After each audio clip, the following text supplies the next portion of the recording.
Curious Case of Douglas Mackey. I don't know if you've heard of this gentleman. He's being branded as a far-right influencer who was suppressing votes, and Joe Rogan is speaking about him with Sean Baker, the carnivore doctor. I have that clip for you, and then I have another clip of Tucker Carlson actually interviewing this gentleman. It is, when you really get down to what's happening in this story, is very chilling. And I just want to preface this with, it was 7 days after Biden took office. So this happened in 2016. Everything happened. Biden gets in the office. 7 days later, everything you're about to hear happens to Mackey. Very interesting. Let's start with the Joe Rogan clip. If you guys do not mind, let's go there. Let's go. Yeah, wasn't there a guy that was sentenced to jail for having a meme about Hillary Clinton recently? No, he created a parody meme about Hillary Clinton. And he went to jail for it, though. Something happened. It's like crazy. I don't know if he went to jail or if he was convicted of something. I don't know what the sentence was. But yeah, and this was because they were, what were they saying? That was like, Jamie will find it, but it's something egregious because it was a very subtle parody where you could say that this was just not true. These are falsehoods. So here it is. Man who spread misinformation on Trump's behalf, sentenced to 7 months. The man, Douglas Mackey, spread internet memes meant to fool people into not voting for Hillary Clinton in 2016. So what were the memes? Let's find out what the memes were. Okay, but let's find out what the thing. Evidence, hold on, scroll up a little bit.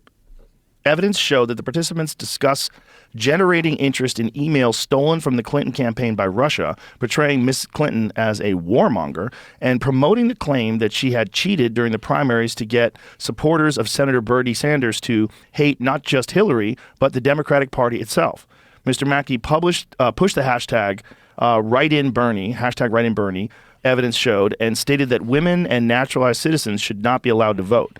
He also wrote that black people were unintelligent and gullible and suggested spreading a hashtag never vote in black social media spaces. Yeah, but here's the thing. Like, this was all parody. I'm 90% sure.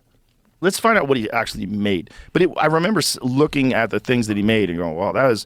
If you didn't know any better. Well, I mean, you think like today with the AI stuff. I mean, I know you've had like fake AI Joe Rogans, right? Oh, there's a shitload of There's going them. to be stuff that are just like, they're going to take something and make you say something that you never would have said. And they're already doing that. They're already selling. I don't know what to do. I don't know what I can do. I'm selling big dick pills and I'm selling all kinds of stuff online. Rappers are using me to promote themselves.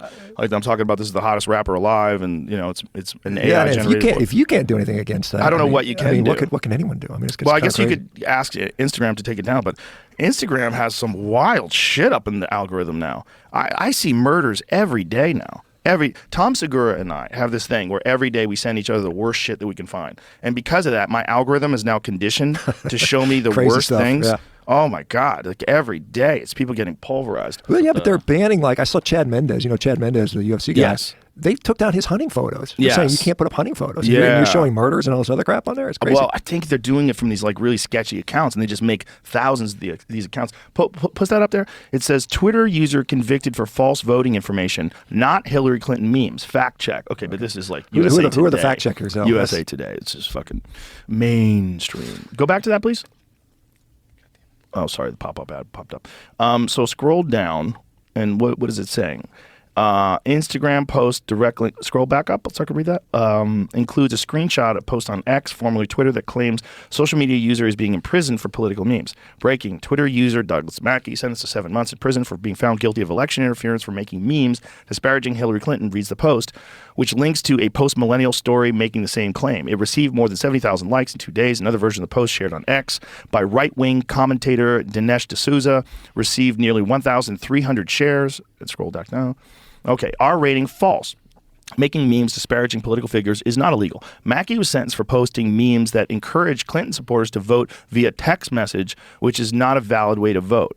Let's see if we can find the memes. Well, I mean, it has a link for it, but okay, but no, that's a direct link to something that said he was sentenced to prison for political commentary. Generally would have the meme in these posts though, so that's why. Yeah, does it?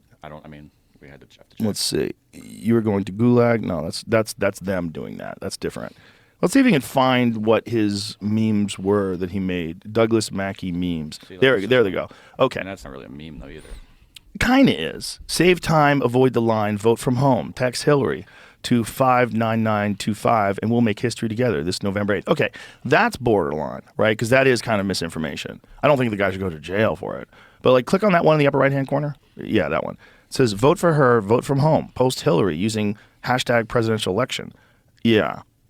This is definitely not true. There's nothing funny about that. Right. Right. That is, yeah, that's different. This one. Avoid the line, vote from home. Text Hillary. Yeah. Okay. So I wonder how many people got fooled by that. A lot. Yeah, it said over somewhere in the range of 5,000 people texted one of those numbers or something like that. I'm sure they did. Because if you saw that and you go, oh, all I have to do is this, and I don't have to vote in person. Yeah, if you're not aware, I could see how that could get you. So that's a little different than a meme. I mean, it's kind of a meme, but it really is. I mean, that kind of falls under misinformation. I don't think the guy should go to jail for it, but you probably shouldn't be allowed to. Maybe lose your account or something like that. I mean, yeah. Because I've been, I got banned. I remember I got banned from Twitter for like a year. And for what? I don't know. I mean, they said there was like a copyrighted music, like music playing in the background of one of my videos, and we're gonna ban me for life. And I was like, ban me for life? What did I? It's like there's people out here putting, promoting murder and death, and they're on there, and I'm like, the Taliban's on there, right? Exactly. Yeah. It's kind of crazy. Not that. It was that you were promoting this alt-right lifestyle of eating meat only. Well, and exercise. And exercise. It's very problematic, Sean. It is. We can't have people eating meat and being healthy and working out. That's fucked up. I don't know why you did it, and I hope you've changed your ways. Well, I'm working on that. So, like I said. So, the reason I played it a little longer is because Joe Rogan, he clicks into what happened with Sean Baker, and he says it perfectly. He goes, it wasn't just that you posted that one thing that they banned him for life. It's because of the lifestyle that he was being a proponent of, and what they've connected that to. They connect the carnivore diet to right wing and all this toxic masculinity and too much testosterone, and you're going to break things and you're getting in people's faces. You're not going to let women speak and blah, blah, blah, blah, blah. All that stuff. Now, what happened with Mackey is kind of the same thing. Now, again, I'm going to play the Tucker Carlson clip in about 40 seconds, but just want to say that he was doing just what everybody does. He was reposting memes. He didn't see, this is where Joe Rogan is wrong. He didn't make those memes. He found those memes and he just reposted them on Twitter. That's it. That's all he did. So he didn't create them. He wasn't trying to suppress votes. He was just doing what people on Twitter do. They have an alias that usually is a funny name, like I follow a Dr. Test E. Calls. And he's not a doctor. Oh, guess what? Boom. Mind blown, right? And he posts random things all the time. That's all this gentleman did. He just posted a random thing that he thought was funny. He wasn't trying to suppress votes. He wasn't posting misinformation, which I'm very surprised Joe Rogan even called it that. But if you are on Twitter and you're following that guy and you see that tweet, and it's hashtagged with MAGA, by the way, just to show you guys that again, it's hashtagged with MAGA. Like, look at it. It has the hashtag on it. MAGA. Ricky Vaughn, thanks for spreading the word. Hashtag MAGA. I'm with her. Everybody who sees this that's following that guy knows that this is a joke. Everybody. Because that's what goes on Twitter. Again, I'm just going to get to the Tucker Carlson interview. Let's just bring that up right now because he asked some really good questions. And I think people really need to hear this. And again, when you get right down to it, this is kind of chilling what's going on here. I'm going to leave that website up at the top because that is how Douglas Mackey is fighting his appeal, that website right there. Let's get into it. Positive vision for the country. 2016 election? I was sort of conservative. Previously, I was sort of libertarian. But earlier in my life, I was sort of apolitical. So you weren't a lifelong political activist? No. But you got excited about Trump and you decided to support him on social media. At the time, did you think that was your constitutional right? Yes, absolutely. Why do you think that? Well, I thought America. I thought that we had a First Amendment, due process rights, that we could criticize people in our ruling class. It looks like you thought wrong. So let's get specific about what you did, the crimes, the felonies that you committed on Twitter. I want to put this up. You posted this on Twitter. This is a meme. It says, "Save time, avoid the line, vote from home." And it's got a picture of Hillary Clinton. Text Hillary to this number. Did you make this meme? No, I didn't. Oh, you didn't create this? No. Where? I found it on 4chan. Okay, so it's floating around the internet. Yeah, these kind of memes were floating all over the place. And you posted it on Twitter. What was the point of that? Well, pardon my French, but it was called a shitpost. Yeah. We talked about this a lot at the trial. I testified. Just sort of a joke, rile up everybody, muddy the waters, and mostly just because I thought my audience would find it funny. Did they? I find it hilarious. You're obviously from Northern England. You have a very dry sense of humor. Very dry. Yeah, I noticed that. I noticed that. So,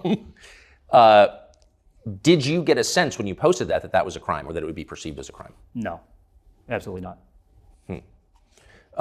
So we have to, and I want to play this. This is from Sorry for these delays, guys. this Not April, sure. so long after you were indicted, long after you went on trial, and this is Hillary Clinton describing that meme. There was just a trial in Brooklyn where a guy who had been one of the main, I guess he was one of the main people running memes against me in 2016.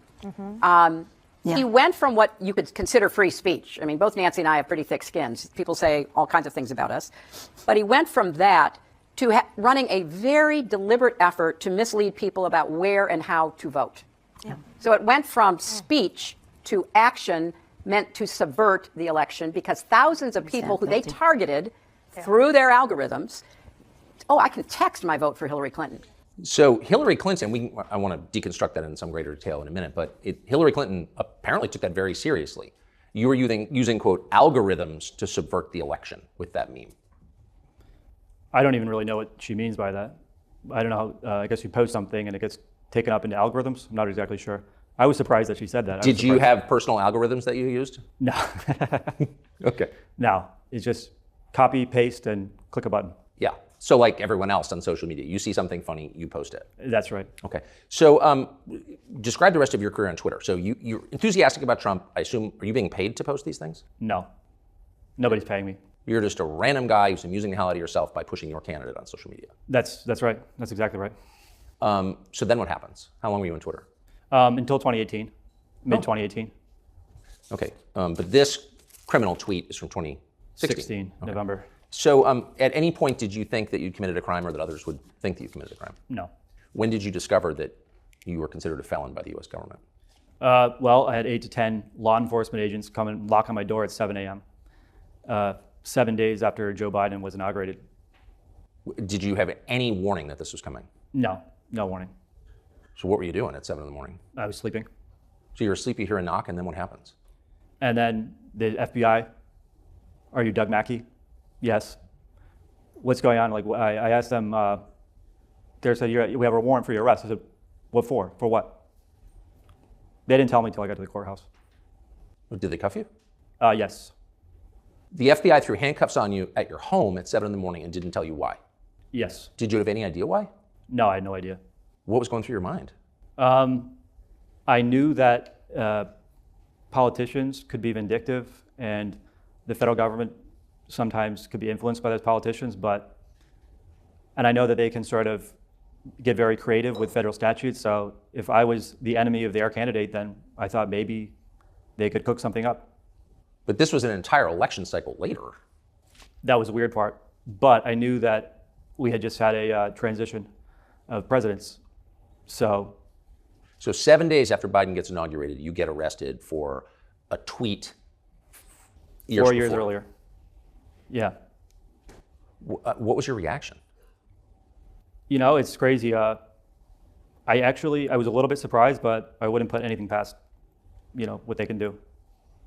I remember reading that and thinking, clearly I'm missing something. You probably murdered somebody, or put strychnine in the water supply or something. It can't really be that you just tweeted something the previous election cycle. And there were 10 FBI agents?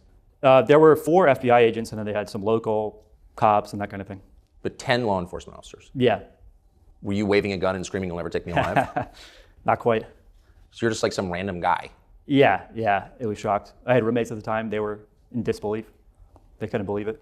They must have assumed you were like a drug kingpin or something. Yeah, pretty much. They thought I had some kind of secret that I was hiding or something. They were really shocked when they found out what it was. Yeah, I was too. And it turned out, by the way, fast forward to your trial, it turns out your crime was exactly what you said it was, posting a tweet. So what happened then? So they took me to the courthouse, and because it was COVID, there were some delays. I was in a holding cell. They take off your handcuffs and put you in leg irons. And then you just wait for your arraignment, go for the judge. Even then, I still don't know why I'm being arrested. They got a public defender on Zoom speaking for you. And then... Wait, you're in leg irons and you have no idea why you were arrested? Yeah, exactly. And not until I got a copy of the criminal complaint did I know what was going on. At what point was that? After the arraignment, and they let you go. They take the leg irons off, and they put you on the streets of West Palm Beach. They didn't bring you home? No. How far is that from your house? 20 miles. But the worst part is I was gonna bring my phone, my wallet, so I could call a friend or take a taxi home. They said, oh no, you don't need that. You don't need that. That's just gonna delay things for you. You'll get out. It'll take longer for you to get out. So don't bring that. So my friends were waiting for me outside, and then they didn't know how long it was gonna be, so they left. So I get out of there, and fortunately, there was a really nice taxi driver that, one of the guys I was in a holding cell with, he helped me make it over to the train station where I could grab a taxi. Your new prison friends were helping you? Exactly, yeah. So you join a gang? No. I'm sorry to make light of it, I just don't know. I mean, in the old America, this would provoke an uprising. You can't do that. You're not allowed to arrest people for criticizing you. But the reaction to your arrest was very different. Describe it, if you would.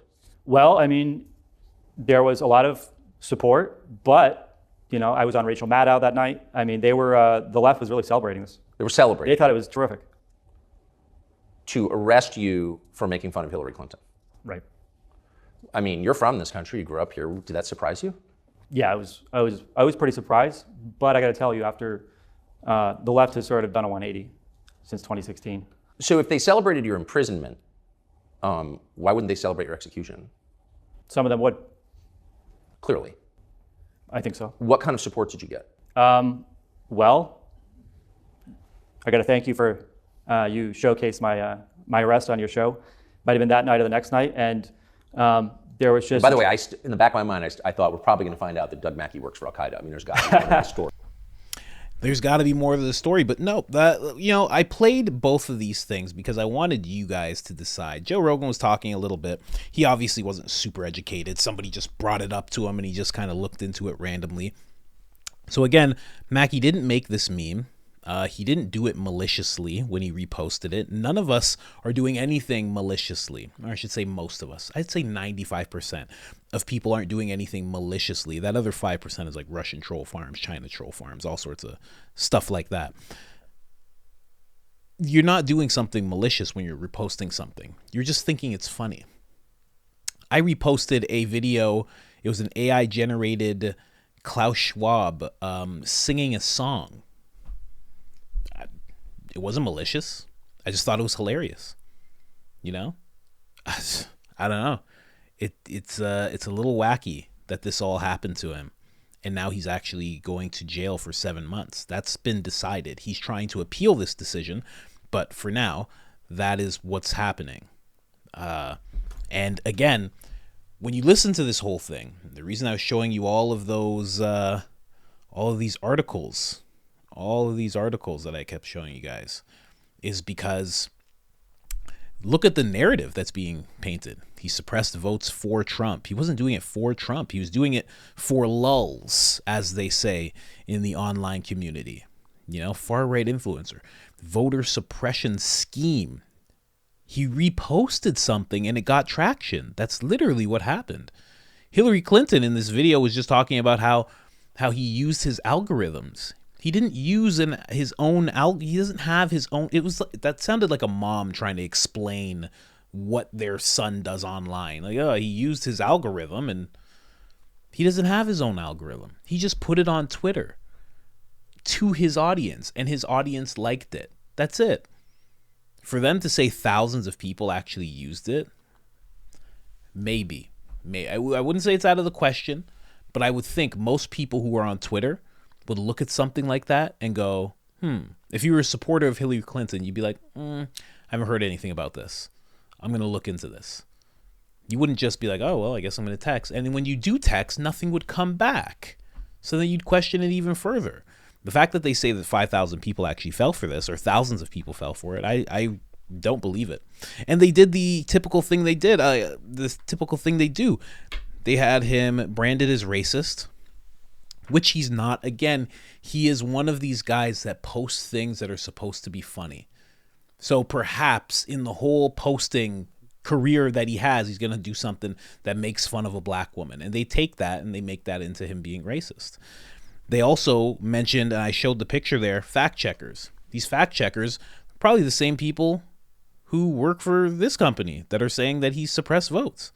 Like, who are these fact checkers?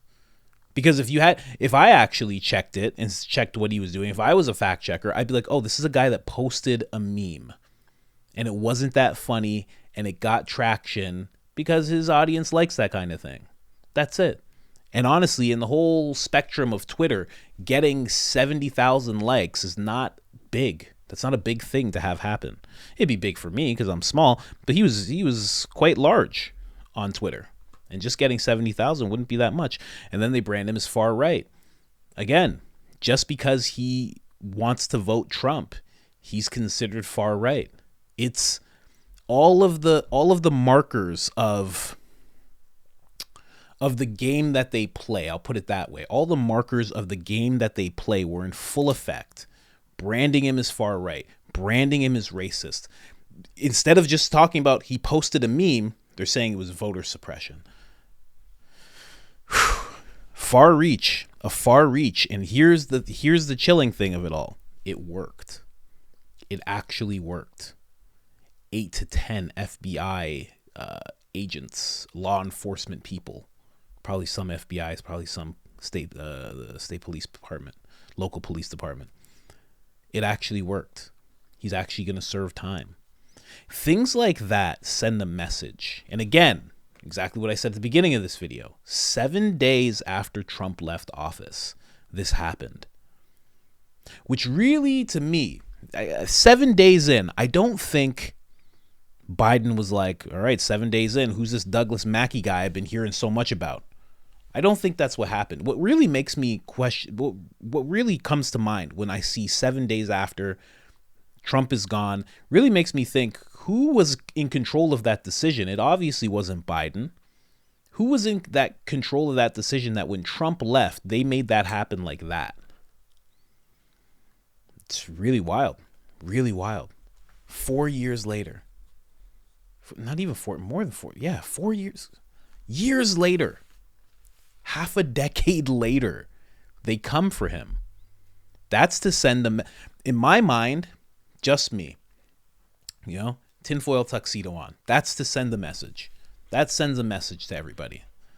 Like, hey, you sending out tweets, it's like taxes. So if you mess up, we'll come for you years later. And it actually worked. 7 months isn't that long, but it is when it's just a tweet. And it's like 1 or 2 tweets. And they frame that as a whole scheme. Again, back to what Joe Rogan was saying. He didn't create the meme. He didn't create it. He just reposted it. The way that they framed it is the way they had to frame it in order to get Douglas the way that they had, like, to get him convicted, to get him under arrest. They had to frame it that way. Honestly, in the words of Joe Rogan, he's been saying it quite a bit. This is Banana Republic type of stuff.